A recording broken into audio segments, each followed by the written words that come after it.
आफाक फारूकी नए वीडियो के साथ हाजिर हूँ। आज पाकिस्तान में बहुत इम्पोर्टेंट दिन है। एक नई तारीख रकम होने जा रही है कि बकौल खान साहब के कि अगर आज परवेज़ इलाही वज़ीर आला नहीं बना तो पाकिस्तान श्रीलंका बन जाएगा। जब खान साहब ये बातें कर रहे थे और राशिद जरदारी पर डाकू, चोर, ब्लैकमेलर से लेके जाने क्या क्या इल्ज़ामात लगा रहे थे, तो मुझे बेनज़ीर भुट्टो से अपनी एक मुलाकात याद आई। मैंने बातों बातों में कहा कि ये पैसे की, दौलत की सियासत, ये राशिद जरदारी 10%, ये सब क्या है, ये कहाँ जा रही है पाकिस्तानी सियासत।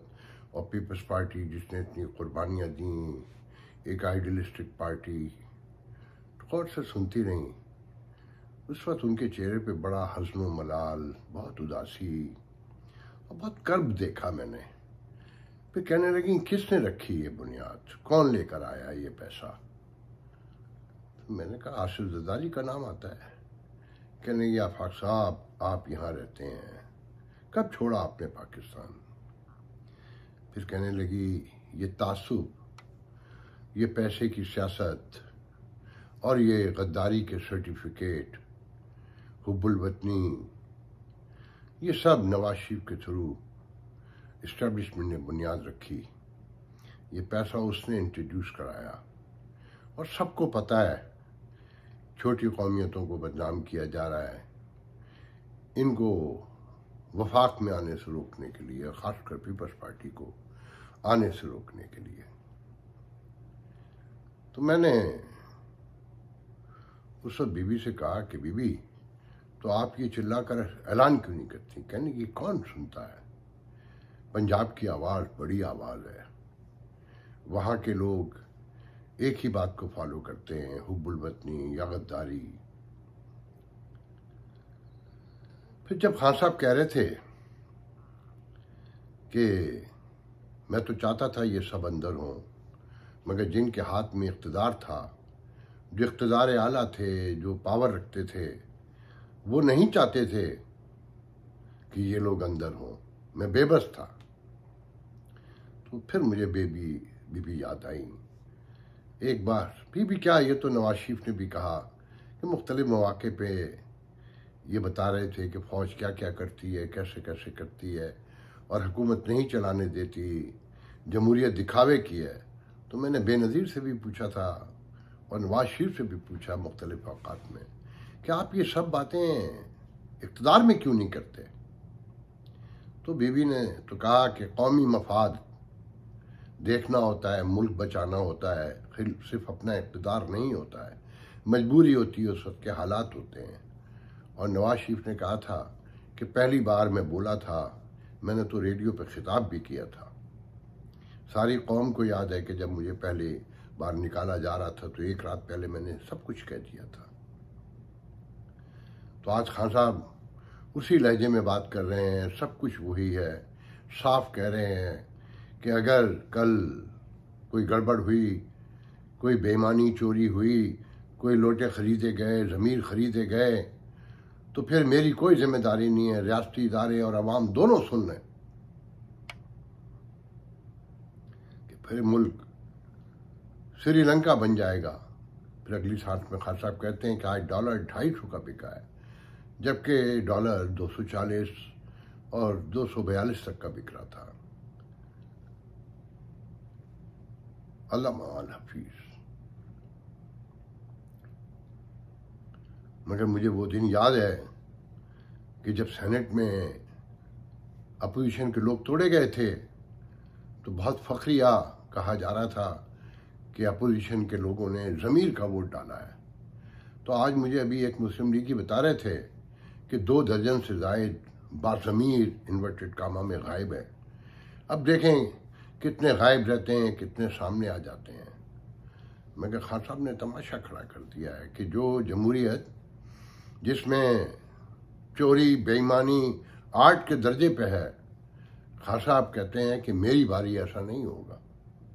अच्छी बातें नहीं होना चाहिए, किसी भी हाल में नहीं होना चाहिए। हम तो कहते हैं कि ये वफाकी हुकूमत भी खान साहब को दी जाए और वफाकी हुकूमत अगर नहीं दी तो चौधरी शुजात और वफाकी हुकूमत की एक कब्र होगी आज, और परवेज़ इलाही उसका नमाज जनाजा पढ़ाएंगे कि आप तुरफा तमाशा देखें दुनिया की अनोखी जमहूरियत कि एक पार्टी है जिसमें दो धड़े हैं, एक सूबाई हुकूमत में इमरान खान के साथ खड़ी है आधा ग्रुप, और आधा ग्रुप वफाक में इत्तेहादी हुकूमत का हिस्सा है, और वो भी कहता है कि पंजाब में वोट हम परवेज़ इलाही को ही देंगे, इमरान खान को ही देंगे। एक टिकट में दो मदे, मगर ये तय है कि परवेज़ इलाही अगर आज वज़ीर आला बन गए तो खान साहब रुकेंगे नहीं, थमेंगे नहीं, ठहरेंगे नहीं, बर्दाश्त नहीं करेंगे। वफाक की तरफ उनका रुख होगा और वफाकी हुकूमत को ख़त्म ही हो जाना चाहिए। कैसे ख़त्म होगी ये तो मुझे नहीं पता, काश कि वफाकी हुकूमत भी इमरान खान साहब भी चलाएं, वरना परवेज़ इलाही का सियासी मुस्तकबिल भी सबको पता है ख़त्म हो जाएगा।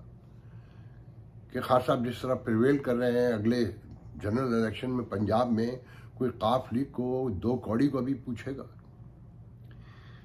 या चौधरी शुजात की सियासत बचेगी, परवेज़ इलाही की सियासत बचेगी। ऐन मुमकिन है कि परवेज़ इलाही तो और उनका बेटा तो इमरान खान की पार्टी में तहरीक इंसाफ में मर्ज हो जाए। कि जान बचानी है, सियासत बचानी है, अपने पुराने मामलात निपटाने हैं और महफूज रखने हैं, तो इसके अलावा उनके पास रास्ता क्या है।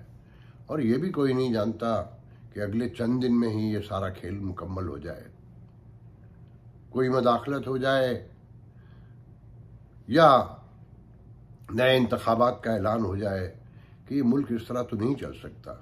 और कहने वाले तो ये भी कहते हैं कि ये मुल्क श्रीलंका अगर बनने गया तो खाली श्रीलंका नहीं बनेगा, उनकी आवाम के पास असला नहीं है, यहाँ घर घर असला है, ट्रेंड है, जुत्थे हैं, ये अफगानिस्तान भी बनेगा, ये इराक भी बनेगा। अल्लाह माल हफीज, अल्लाह माल हफीज।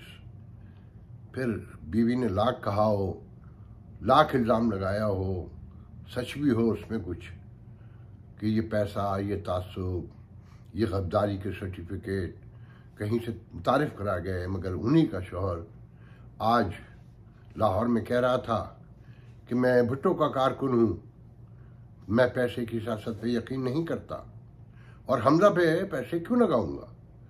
मगर साथ में ये भी कहते हैं वो कि हाँ, हसन मुर्तज़ा खड़ा होता, वो ज़ियाला का उम्मीदवार होता तो मैं पैसे लगाता। मतलब इकरार भी करते हैं। आप ये अनोखी सियासत देख रहे हैं तारीख में कि एक तरफ वो भुट्टो के कारकुन हैं, पैसे की सियासत पे यकीन ही नहीं रखते, मगर अगर हसन मुर्तज़ा खड़ा हो जाता उनकी पार्टी का बंदा तो वो पैसे लगाते हैं। खान साहब जो कहते हैं उसको चिढ़ाने के लिए, इरिटेशन के लिए कहते हों या यकीन से कहते हों, ये इल्ज़ामात कोई आज के तो नहीं है, और पाकिस्तान का बच्चा बच्चा भी इन बातों पर यकीन करता है। मगर ये दुरुस्त है कि ये मामलात ऐसे यहाँ तक नहीं पहुँचे, सब ने अपना अपना हिस्सा डाला, एस्टेब्लिशमेंट ने बढ़ चढ़ कर हिस्सा डाला, अपनी पॉलिसी को प्रिवेल कराने के लिए हर वो काम किया जो इस कौम के मफाद में है, बल्कि इस कौम के मफाद से मुकम्मल हट कर था। तो आज देखें क्या होने जा रहा है, कैसे होगा, कितने ज़मीर गायब हो जाएंगे, और खान साहब ने जो धमकियां दी हैं उनकी आवाज़ पर कितने लोग बाहर निकलेंगे। क्योंकि राना सनाउल्लाह का लहजा इत्तेहादी हुकूमत के, पंजाब की हुकूमत के लोगों का लहजा साफ बताता है कि नीचे वो भी नहीं बैठेंगे, खामोश वो भी नहीं रहेंगे। कि वो कहता है राना सनाउल्लाह कि अगर ये हुकूमत बना भी ली तो चलने नहीं देंगे, और अगर मेरे पंजाब में आने पर पाबंदी हुई तो मैं देखूंगा कि इमरान खान बनी गाला कैसे रहता है, कैसे पहुंचता है, लाख कर दूंगा। कभी सोचा था कि ऐसा भी होगा कि मामलात यहाँ तक ख़राब हो जाएंगे। सिंध में अलग मसाइल पैदा हो गए हैं, बलूचिस्तान में लड़ाई बढ़ती जा रही है, खैबर पख्तूनख्वा में दहशतगर्द प्रिवेल कर रहे हैं, इकॉनमी ज़मीन पर आ चुकी है, और ये टर्माइल, जो पॉलिटिकल टर्माइल है, जो पोलराइजेशन है, अगर ये कंटिन्यू रहती है, लहजे यहीं तक ऊंचे नज़र आते हैं, तो डॉलर 300 पे भी रुकता हुआ मुझे तो नहीं। बेनज़ीर ने कहा था कि अगर ये पैसे की सियासत, ये तासुब, ये नफ़रत और ये इंतहा पसंदी ऐसी रही और इस्टेब्लिशमेंट ने अपना रोल नहीं पहचाना तो इस मुल्क को बचाना नामुमकिन नज़र आता है मुझे। इसकी मईशत इसके पैरों पे गिर जाएगी और एटम बम जिसकी दुनिया भर की निगाह जिस पर है वो हमारे लिए एक बोझ बनकर रह जाएगा। ये तो मैं आपको पहले बताता रहा हूँ ना कि वो कहती थी कि दुआ कीजिएगा कि डॉलर कभी 100 का ना हो। आज डॉलर 250 का है। आज सोशो पॉलिटिकल टर्माइल, पोलराइजेशन अपने उरूज पर है। कोई किसी की शक्ल देखने को तैयार नहीं है। रोज बरोज हालात खराब से खराब होते चले जा रहे हैं। ऐसे में सोचिए क्या होगा। लोगों में खौफ बढ़ रहा है, भूख, बीमारी, बेरोजगारी नहीं बढ़ रही, खौफ भी बढ़ रहा है। लोग एक दूसरे से डरना शुरू हो गए हैं कि जाने कौन कब कहाँ कैसे हमलावर हो जाए। कहीं कोई लूट मार के लिए भी हमलावर होता है, कहीं अगवा के लिए, तशद्दुद के लिए। तो कल अल्लाह महल हफीज। आज के लिए बस इतना ही काफ़ी है। दुआ करें कि आज का दिन साथ खैरियत के टल जाए। हुकूमत और अपोजिशन दोनों रियलाइज़ कर लें, और अपोजिशन तो मुझे नहीं लगता कि रियलाइज़ करेगी। उसका लहजा तेज़ से तेज़, ऊंचे से ऊंचा होता जा रहा है।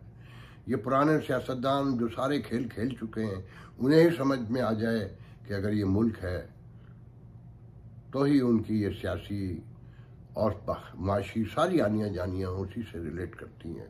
अगर ये नहीं रहा तो सबको तो जो नुकसान होगा होगा। इन लोगों को, ये सियासतदानों को, ये एस्टेब्लिशमेंट को, ये इमरान खान को, ये आसिफ जरदारी को, नवाज शरीफ को, सबको ज़्यादा नुकसान होगा। कि आने वाले दिन क्या लेकर आएंगे, किसके हिस्से में क्या आएगा, कोई नहीं जानता। खाना जंगी का शिकार हो तो किसी के पास कोई गारंटी नहीं होती कि कौन कितना ताकतवर था, वो बचेगा कि नहीं बचेगा, और कमज़ोर बच जाए और बड़ा ताकतवर मारा जाए, ये अल्लाह ही जानता है। आज के लिए इतना बहुत है। इंशाल्लाह आपसे कल फिर बात होगी। अल्लाह हाफ़िज़।